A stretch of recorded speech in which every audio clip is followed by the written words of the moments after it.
আসসালামু আলাইকুম। সেপ্টেম্বর 2025 মাসের বীর মুক্তিযোদ্ধাদের সম্মানী ভাতার একটি চমৎকার সুখবর জানাবো। তবে আপনি যদি যুদ্ধের জীবন চ্যানেলে নতুন হয়ে থাকেন, চ্যানেলটি অবশ্যই সাবস্ক্রাইব করবেন, পাশেই থাকবেন। সেপ্টেম্বর 2025 মাসের বীর মুক্তিযোদ্ধাদের সম্মানী ভাতা আপনাদের প্রত্যেকের অ্যাকাউন্টে চলে এসেছে। আপনারা এই মুহূর্তেই ব্যাংক থেকে সেপ্টেম্বর 2025 মাসের বীর মুক্তিযোদ্ধাদের সম্মানী ভাতাটি উঠাতে পারবেন। জীবিত বীর মুক্তিযোদ্ধা এবং মৃত বীর মুক্তিযোদ্ধা পরিবারের অ্যাকাউন্টে এসেছে 20,000 টাকা করে। সেপ্টেম্বর 2025 মাসের জন্য সর্বমোট 2,61,051 জন ভাতাভোগীর অনুকূলে 20,000 টাকা করে ব্যাংক অ্যাকাউন্টে দেওয়া হয়েছে। 20,000 টাকা হারে সর্বমোট বিতরণ করা হয়েছে 393,08,240 টাকা।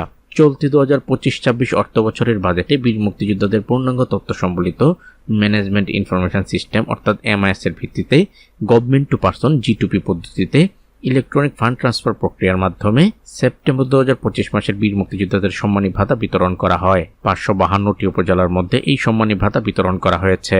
তবে বীর মুক্তিযোদ্ধা সম্মানী ভাতা বিতরণ আদেশ 2020 অনুযায়ী এ সম্মানী ভাতা প্রদান করা হচ্ছে বিধায় বাংলাদেশ মুক্তিযোদ্ধা কল্যাণ ট্রাস্টের আওতাধীন শহীদ যুদ্ধাহত খ্যাতপ্রাপ্ত বীর মুক্তিযোদ্ধাগণ এ বরাদ্দপত্রের আওতায় প্রদত্ত ভাতা প্রাপ্য হবেন না।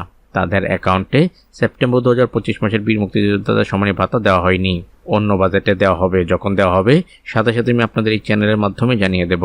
জীবিত বীর মুক্তিযোদ্ধা এবং মৃত বীর মুক্তিযোদ্ধা পরিবারের অ্যাকাউন্টে 20,000 টাকা করে দেওয়া হলেও যারা ইতিপূর্বে ব্যাংক থেকে ঋণ উঠিয়েছিলেন তারা কিন্তু পুরো 20,000 টাকা করে পাবেন না। ঋণ বাবদ কিছু টাকা কেটে রাখা হয়েছে। তো আজ এ পর্যন্তই। দেখা হবে অন্য এক নতুন ভিডিওতে। ততক্ষণ পর্যন্ত সবাই ভালো থাকবেন, সুস্থ থাকবেন। আল্লাহ হাফেজ।